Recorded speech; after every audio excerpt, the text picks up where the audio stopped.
What's up, fam? Welcome to the Crime Chronicles. I am Six, and this is going to be part two of my life story. So, part two, I guess, is the meat and potatoes, really. This is where the introduction of like Black Zach and where we kind of met and bonded. So I'll get into that, this story. So we actually met in the county jail. I was getting booked for, what was I doing?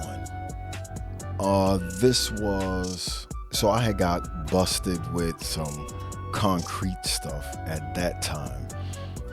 Some accounts and stuff. I forget what it was. But so anyway, I'm going through the county and I'm concentrating on bonding out. That is the priority for me to bond out. And I'm on the phone. Just so happens that I knew a corporal that I did business with. So this corporal,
but that was like 10% of what I had going on because I was trying to get out. I'm trying to make these phone calls. I remember just being distracted by that knowledge.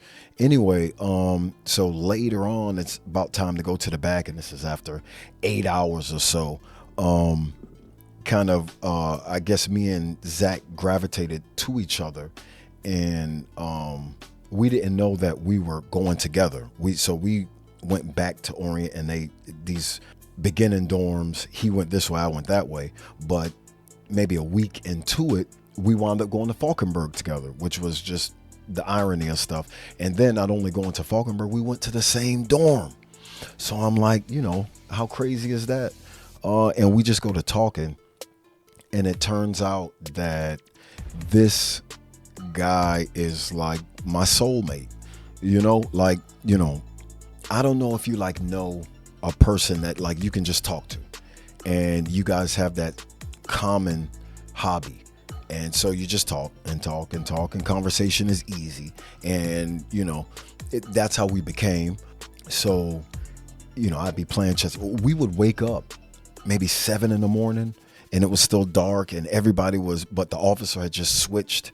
So it was like, okay, you guys can get up, but it's kind of weird. Nobody else is up. And we would be up scamming and scheming and running ideas off of each other and speaking like this language that only we spoke and stuff.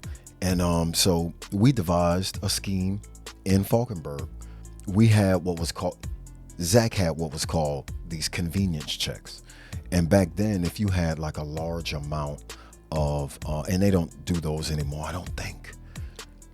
But so if you've got great credit, let's say $100,000 in credit, they want to promote you to spending money, and they would send you these checks, and these checks will say like 25,000, and the check would be linked but be a separate account from your checking account or your credit card.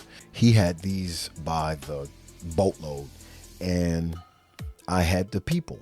So we merged that. He taught me about like what they are and all that. And I was like, oh, you had me at hello.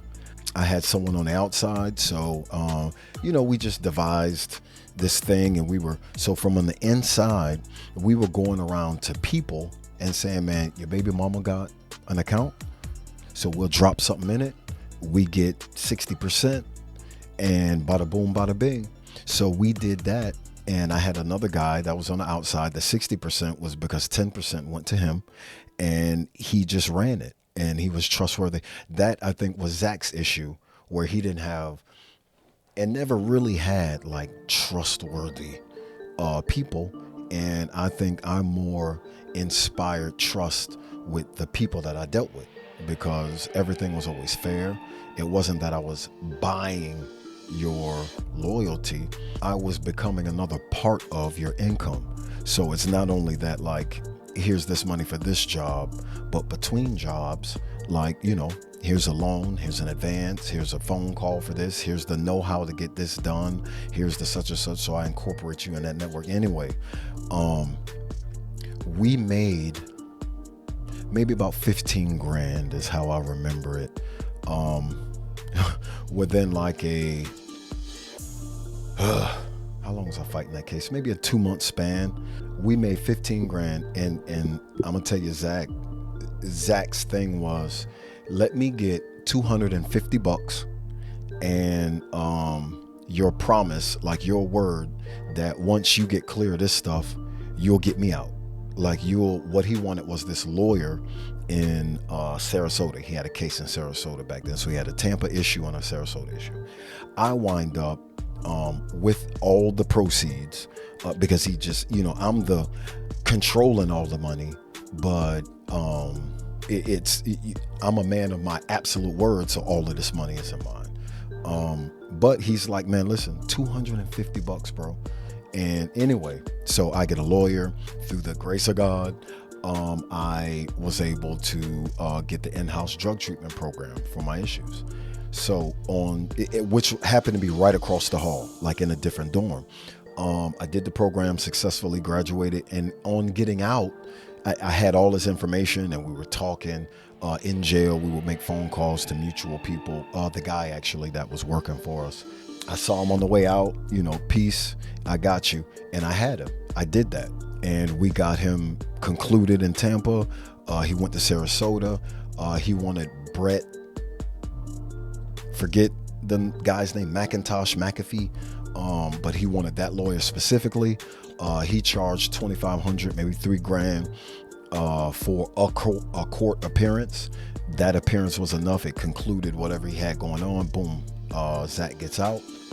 And during that time, waiting on Zach to conclude and get out, I had my thing going on. So I was, at that time, I was doing a lot of check and credit card stuff, instant credit, getting accounts at Sears, Dillard's, Best Buy, anything that I could open up an account and then transfer that account, create a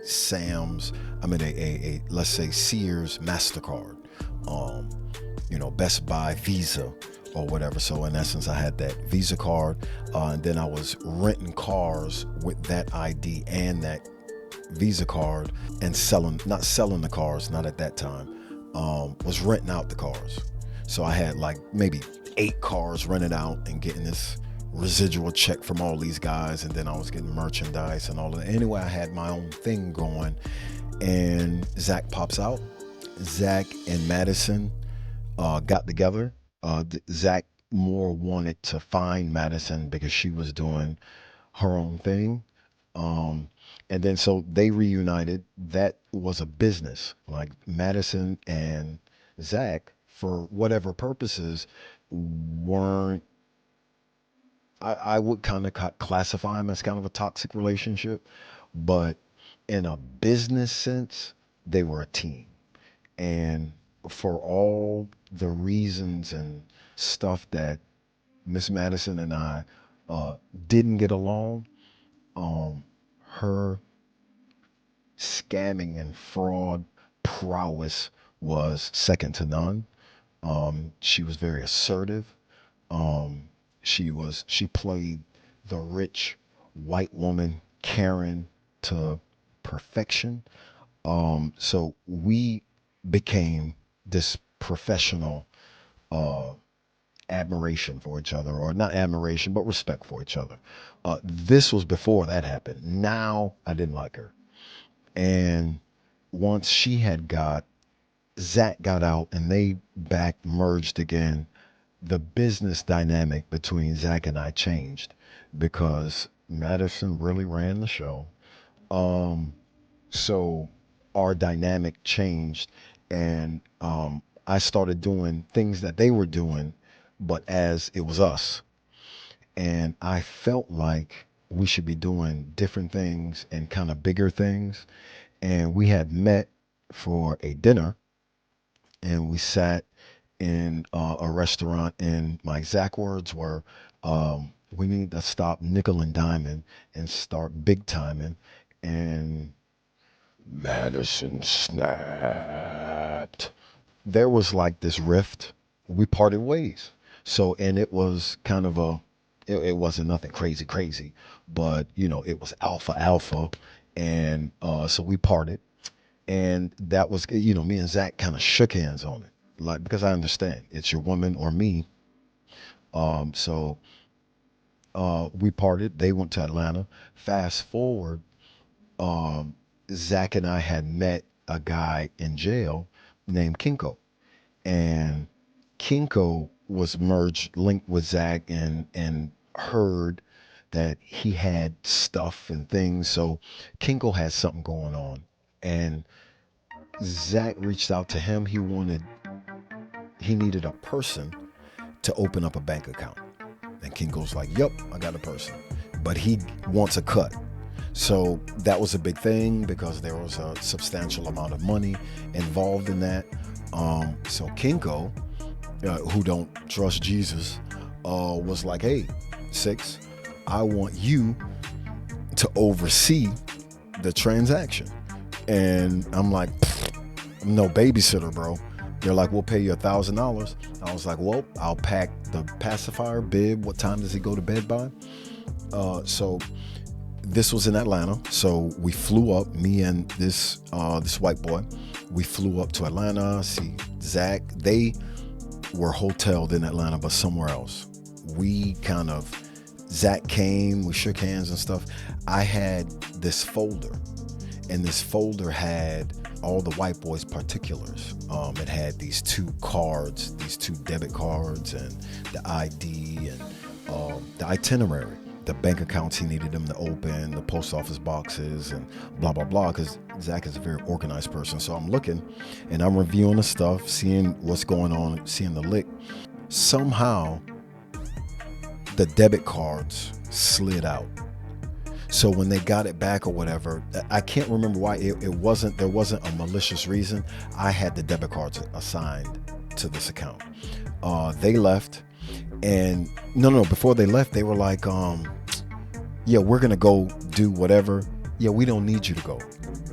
And I'm like, that wasn't the agreement. Like, I wasn't told to come up here and escort him on the plane, hold his hand, like, and so my concerns were something shady going on. And they were like, well, we're going to pay you either or. So I spoke to Zach. I said, all right, I'm willing, good. I really don't give a fuck. But I need an ID, man. Like, I need an ID to get going. And Zach was like, I don't know, you and the missus. But he was like, let me see what I can do. He got me an ID. And I paid for that ID. But that was all I needed. So I was ecstatic. I was like, bitch, I don't need, all right, shake hands, see you later. Because now I can hop online with the numbers that I had. I can get me a rental car. I don't need a plane. I'll figure it out. And I did. So we parted ways. I was paid that grand. We parted ways.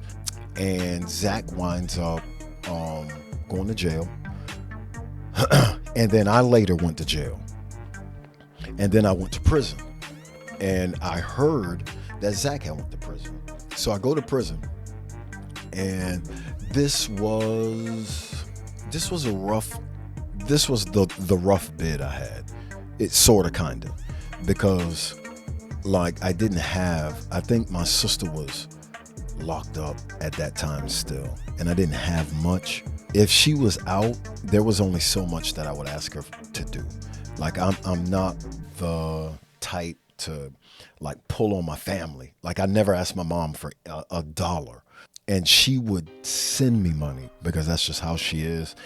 And like, you know, she would have, if she had $67 in her account, she would send me 50 and be like, oh, don't worry about it, don't worry about it. And that would just crush me. So I wouldn't ask, you know. And not only that, but like I had fell from heights at that time, and I didn't have it. And, you know, I'm used to living at a certain standard, and it was rough for me until I'm in confinement. I'm in prison maybe about a year, I think 2 years I had been in there, a year and a half. I'm in confinement, and I get this post office overnight envelope, and it's from Steven Shredder. I had no clue who that was, and because of that, I knew it was Zach. So I opened it. I had to open it in so the officer seen it was just an envelope in that, and on the envelope I think he put a lawyer's tag and stuff on it because I had to open it and stuff in front of him. I opened it, and it said, it was very cryptic. It was like, so Madison and I are doing a movie, and we would like, you know, you to be a part of it, and such and such and such. I don't want to drag that out, but the gist was, and I got it immediately, is like, we out here cooking, and of course we want you to call this number such and such. So and the next day I get a receipt from administration, whatever. Whenever you got money, you got this typed out receipt. It was a typed out receipt for $1,000, which $1,000 in jail was, well, 1,000, probably 10,000 bucks in jail. So obviously I was rich. And he gave me his phone number, and the phone had money on it and all that. He was like, give me a call out there. So that was the hardest rest of 7 days I've ever had to do in confinement, because this money is literally burning my pocket. I get out. My time became super smooth. There was a few more $1,000 deposits. Zach took care of me well, but Zach had it going on out there. I get out. Actually, what's crazy was, right before I get out, I get into a fight in the dorm. A lot of blood, wasn't mine. And I go to confinement. They took 2 days of game time. That's all I had. And so I'm getting released from confinement. I had wrote to Zach like a dummy. And I'm like, so Zach gets my homeboy this rental car. And so I'm writing the homeboy like, man, thanks, man. Good looking for coming up here to pick me up. Pick up this convertible Mustang. You know, my boy got you and everything. Bring me a 3.5. And he did. And they were waiting on him. And they searched the car, and they arrested him. I think he had probation. So, motherfuckers. But that was just horrible. I didn't know, because I'm wondering, it's about 10 o'clock. Why they ain't releasing me? I'm in confinement. 10, it's 1, it's 2, it's 3, about to be shift change. And they're like, all right, you know, come on out. You know, this guy and your ride got, and we had to get you a bus ticket because he had, I'm like, you sons of bitches. So that happened. I get out. I hit up Zach. I'm like, yeah, man. So Zach, the original plan was chill out for a week. And then I'll come get you. You know, no, chill out for a week in Clearwater and go to work. I hung out for about 3 days of restless, sleepless nights, just dreaming of getting back to work. I couldn't wait. So I'm like, look, Zach. Oh, and he gave me $1,000 as pocket money. Get right, and you know, come on up to work. That money was gone by day 3, and I'm ready to go. Like, I'm ready to work. So I call them, change your plans. I'm ready to come. No diddy. So I think I get a Mustang GT, all leather convertible, because why wouldn't I ride anything else? Hop in, I ride up to Atlanta. He puts me in the W at the time. So this was the first time I had been to the W. Not sure if you've ever had the pleasure of the W, but it's very modern and has all the amenities. Literally, like when you walk through like the lobby on certain nights, maybe it's a Friday, it's like this dance floor and stuff. So you're walking through, pardon me. So we get to work. And basically the assignment was back then, we were getting bank accounts, and depositing these same said convenience checks. And we were just flying all over the place because he had the credit card connects. The credit cards were sensational. And the credit cards were so good because they were actually coming from corporate cards. And the same activity that we were putting on them, flights and all of this stuff, the same activity was on them. So like those numbers were just working. And we were flying everywhere just to spread the hustle. We're flying everywhere, all over, wherever I wanted to go. So that started happening. And there was a system. So I would fly as one name, and that was my bottom name, my core name. And I'd fly to, let's say, Nashville and go check in. When I got off the plane, I'd go over to Enterprise. The Enterprise would have that account, my name. The car would already be booked. I'd go to my hotel because I'd have that already booked and confirmed. Once I get there, there was a package waiting for me. Inside the package was that costume for that city. So that would be John Doe, and he'd have local spots. So not only was all the necessary documents I would need to open up an account, but addresses, because he would triangulate the hotel I was at, the banks that I would have to go to, the post office boxes that I would have to go to. I mean, just every address that I would have to go to was already planned out. Like it was in this folder. Zach at that time was in his bag. And he had these other guys working for him at the time that were kind of doing it. And they were kind of, and they would hit and they'd make money. And then they'd be like, oh, well, this money's burning my pocket now. So I'm going to take a couple of weeks off. The couple of weeks turned into a month and a half, 2 or whatever. Whenever I could get you back to work, whenever they would run out of money is when they'd get back to, not the kid. Like, I have found the dream job. Where do I sign? You had me at hello. So I lived that and did that for a while. And I would stack and get clothes at these cities and hang out and shop because I have to, and send stuff back, send clothes and all that. And I got a collection of stuff building in. So I got a house. Once I started settling in and acquiring, Zach hooked me up with a house out in Duluth. And I had a house out in Temple Terrace. So that became kind of like my spots, my dwellings while we were banking. And mind you, how much of a time period passed? We were getting it for a good over a year and a half, maybe.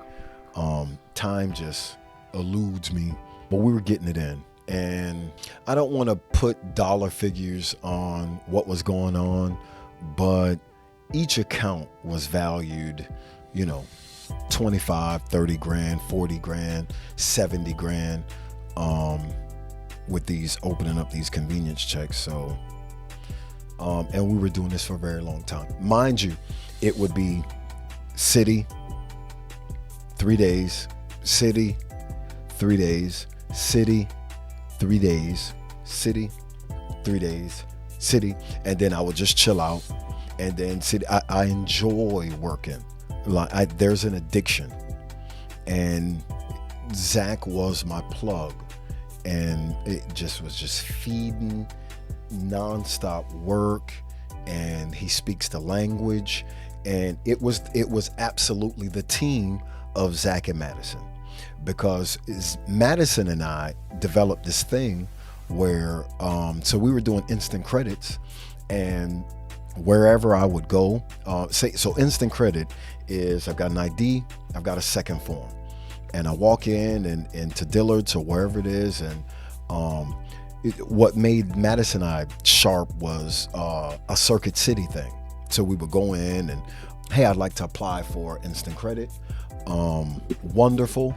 Can you go to the back and hop on the phone? I hopped on the phone, but I would have Madison in my Bluetooth in this ear and the phone on this ear. And I'd speak to the representative, and it's just so loud in here that I would be repeating everything the representative say.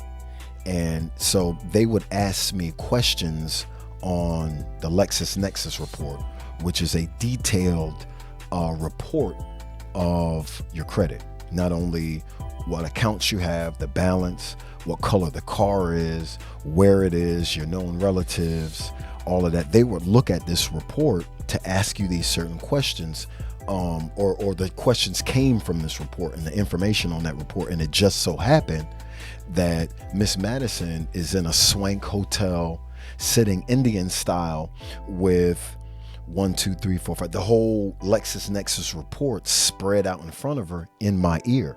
So whatever question they would ask me, sir, what street did you live on? One of the following. And I'm like, so what do you say? What street did you live on? Franklin, Carlton. Yep, Carlton. That sounds familiar. So anyway, we would get these accounts. We were doing that just to our heart's content. Like during those days of instant credit prowess, like we had, like you had to find places to spend cash. The cash just accumulated. Mind you, I had like this business card, which was the company card, what Zach pumped an unknown amount of money on this card, and I used this card to swipe and get this run a card, that such and such. There was always an influx of cash to that card to operate. And so I'm black. I'm not sure if I was swiping that card everywhere, like whatever I needed. And not like, I'm not shopping with the card or whatever, but gas, this, that, this, that, and that. I was swiping with. So like cash was nothing. Everybody's offering instant credit. So like my cash was just collecting. Where am I? So there's that. So we're getting money hand over fist. I have a house in Duluth. I have a house in Chattanooga. And I'm doing well. There is this rift still with Miss Madison, but we are cordial. We're cordial. And Zach gets arrested. And it's an indictment. And Zach was on a plane, Zach and Madison. They're about to fly to Sarasota to one of their many homes. And they get him getting off deplaning. He was under one of these names. They knew about the name through an informant that was one of his employees. And that's a whole nother story of that betrayal and all of that. So Zach goes to jail. They don't have Miss Madison's indictment yet, but this is the feds. And they told Miss Madison, we don't have you yet, but just give us a minute. We know about you. Bing. And of course, Madison was like, what the fuck?